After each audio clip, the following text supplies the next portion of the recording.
So you've made your player and you're looking through your options to put the final touches on them. And you see a trait or an item that says uncommon or rare. Well, what do you do then? Or maybe you're looking to put together an encounter as a GM and the perfect creature for a mob that you want to put together is labeled as unique. Well, what does that mean? Well, rarity in Pathfinder isn't really used to denote power or how game-breaking something might be, although items with one of these rarity traits can be powerful or they can be game-breaking if it is used in the wrong setting, but the whole thing can be a bit confusing. So my name is Don. I'm trying to be the Sly Strategist, and let's go ahead and get into it.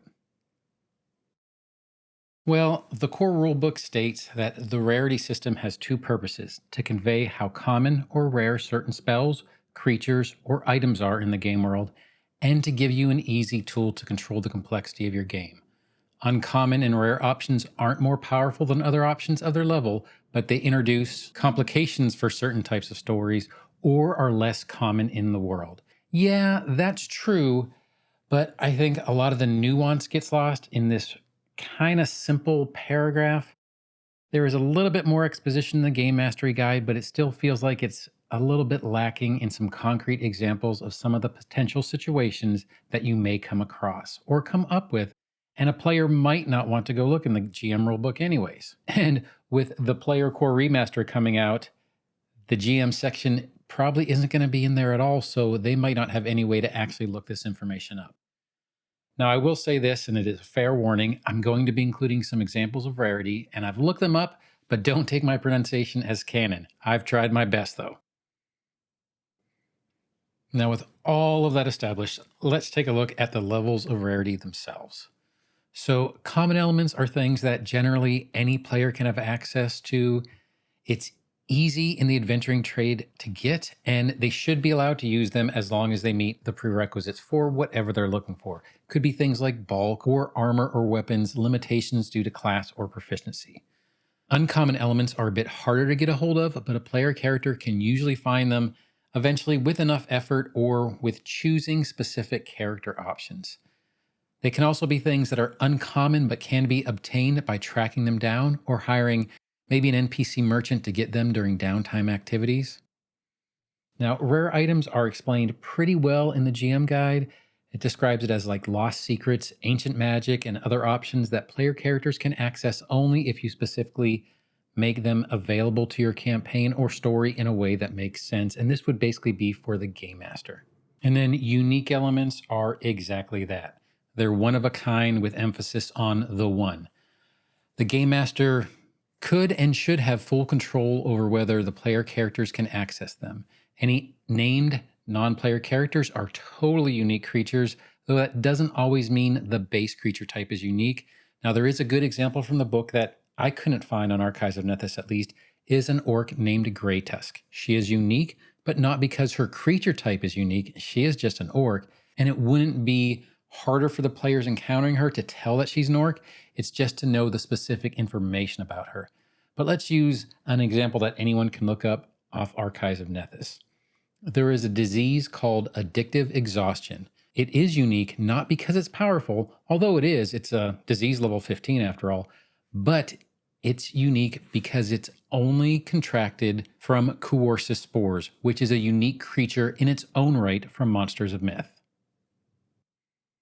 Now, the connection between rarity and strength is generally pretty weak, and if you see something that has a specific powerful ability that the player might want, it's most likely because it is set in a specific ancestry, region, or story where that specific ability is required or appropriate.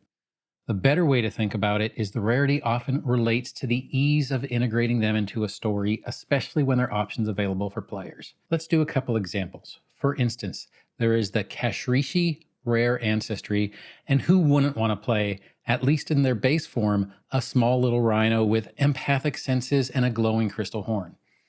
Now, it's not necessarily more powerful than other classes, but it may be challenging to include in a game that doesn't take place on the island of Jalmaray.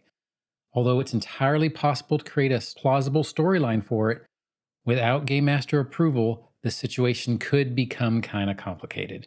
Now, a much more common case would be with ancestry-specific items, where it might be odd for a character of one ancestry to possess cultural items from another. While it's not impossible, if you can provide a kind of a convincing reason to the game master, it still needs that game master's approval as it's not automatically granted. And then one other one that I can really think of is for unique creatures. So if you have a unique creature like Krampus from the Bestiary, although they are high level, specifically some creatures that I saw were much lower level, but tied to a specific module or adventure path, so I didn't want to include them in this example for spoilers' sake. But we'll stick with Krampus. They're not necessarily more powerful than other creatures other level, but unless you have a holiday-themed campaign or one-shot, they just wouldn't make sense, and you certainly wouldn't want to include a group of multiple Krampuses, as they are unique creatures. There's only one of them. Now that we've kind of covered some examples and did an overview of what the Rarity system is, I want to take a little look into what I think is the easiest way to find or search for rare items as well as rarity just in general. So rarity can present a problem for both players and game masters because you would need access to all the books, all the campaigns, one-shots, society scenarios, heck, even some Pathfinder First Edition content. My suggestion when you are either presented with a item with a different rarity or you are looking for one as an option or reward is to go to Archives of Nethys and search for that rarity trait that you were looking for. So we're going to go ahead and take a quick look at rare. First thing that comes up is going to be the rarity trait that you're looking for, and then you'll see it's broken down by category. You have, for rare, you have actions, ancestries, backgrounds, curses, equipment, feats, focus spells, hazards, item curses, languages, monsters, rituals, spells, vehicles, and weapons. It is the easiest way to find rare items, or at least for me to look up rare items, since I don't have access to every book that was ever printed. Now, your only other option is to spend all the money and spend hours paging through all the different books. It does sound like it could be fun, but it wouldn't be very efficient. Now, I do hope this video did kind of help explain a little bit about what rarity is, why things might be rare, and to kind of maybe make it so that people don't think of rarity as more powerful. Rarity is just harder to place in a story, generally speaking. Once again, there are some very powerful items that are on the higher levels of rarity, but it isn't the fact that they are at the higher levels of rarity that makes them powerful. That is just simply because of how often they would come up in a general story. Now, I do hope you like this video, and if you did, feel free to do that, like, subscribe, or hit the notification bell for more videos that are coming down the line. But whatever you do, I hope you have a great day and happy adventuring. Thanks.